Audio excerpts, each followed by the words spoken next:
इमाम ज़हाबी रहमहुल्लाह मुतवफ़्फ़ा 748 हिजरी की किताब सियर व आलामिन नुबला, इसमें इन्होंने इमाम अबू दाऊद सजिस्तानी रहमतुल्लाह अलैह मुतवफ़्फ़ा 275 हिजरी के हालात में वाक़या लिखा।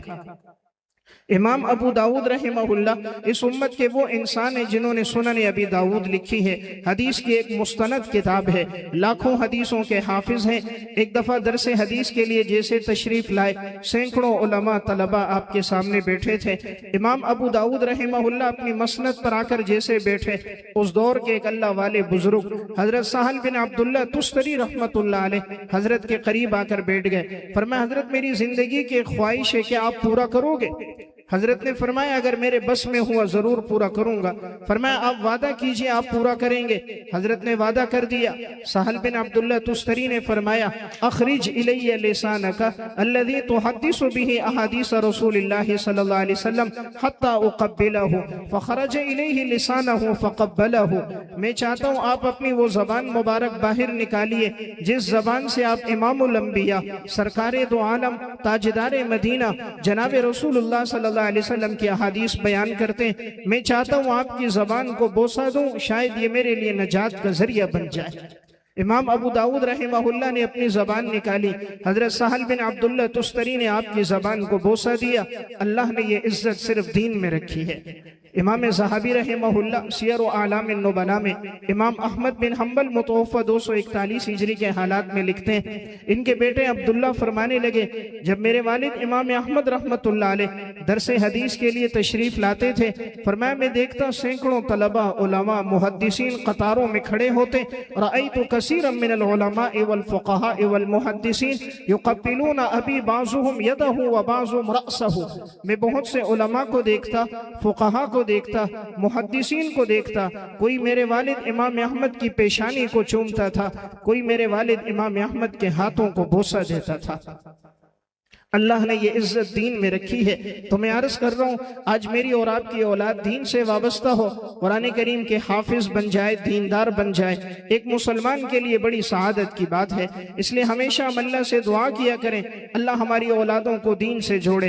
अल्लाह जिसको दीन का इल्म देता है, अल्लाह उसको इज्जत अता कर देता है। इमाम ज़हाबी रहमहुल्लाह ने सियर व आलामिन नुबला ही में एक वाक़या जिक्र किया।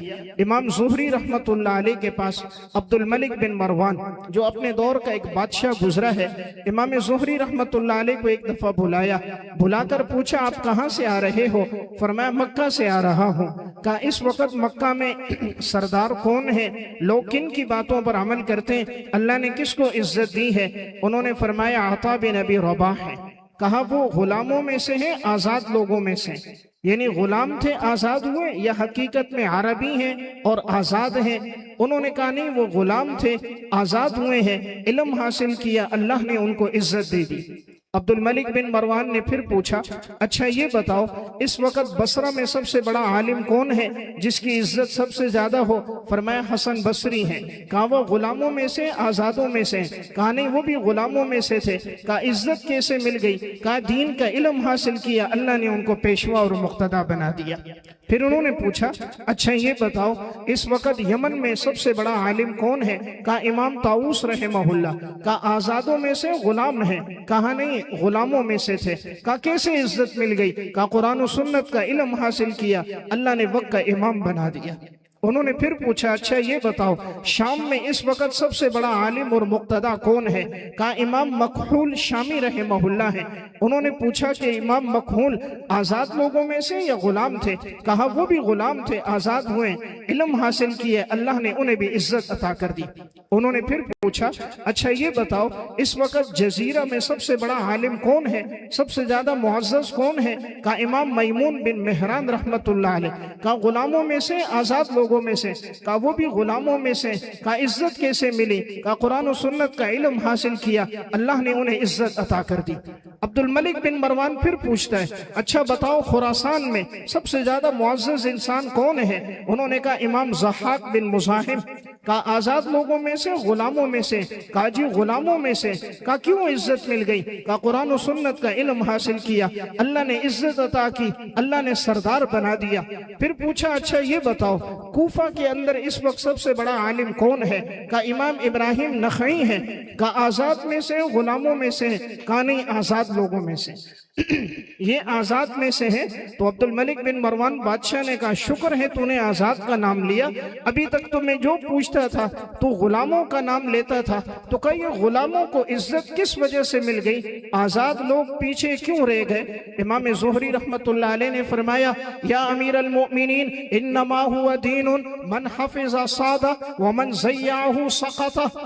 अमीरुल मोमिनीन ये दीन है, जो इसकी हिफाजत करेगा अल्लाह उसको सरदारी अता करेगा, जो इसको जाया करेगा अल्लाह उसको गिरा देगा। ये दीन है जो हिफाजत में लगेगा अल्लाह पेशवा बना देगा, जो नजरअंदाज करेगा अल्लाह भी उसको नजरअंदाज कर देगा। कि ये हकीकत में सब गुलाम थे लेकिन दीन से वाबस्ता हुए, कुरान और सुन्नत के उलूम से लगे, अल्लाह ने इन्हें इज्जतें अता फरमा दी। तो मैं एक बात अर्ज कर रहा था, ये बड़ी सआदत की बात है मेरी और आपकी जिंदगी में हमारा बच्चा हाफिज बन जाए, मुसल्ले पे कुरान सुना रहा हो। रमजानुल मुबारक की आमद करीब है, हमारा बेटा रमजान में मुसल्ले पे कुरान सुनाए और बेटा सुना रहा हो, वालिद पीछे खड़ा हो, उस वक़्त वालिद की खुशी काबिल दीद होती है। आज से 2 साल कबल एक जगह मेरा बयान था, 23वीं शब में जैसे पहुंचा, आखिरी तरावियां चल रही थी, नौजवान कारी साहब थे, शायद उनकी उम्र 17-18 साल के दरमियान होगी। जब आखिरी सूरतें शुरू हुई, पहली सफ में एक बाबा जी खड़े थे, वो रोने लग गए। ऐसे रो रहे थे उनको हिचकियां लग जाती थी। तरावी मुकम्मल हुई, मुलाकात हुई, मैंने कहा बाबा जी बीमार तो नहीं, आप मुसलसल रो रहे थे? वो बाबा जी कहने लगा बेटा बीमार नहीं हो, ये आंसू मेरे खुशी के आंसू हैं। ये जिस बच्चे ने कुरान सुनाया है ये मेरा बेटा है और मैं खुशी में रो रहा था।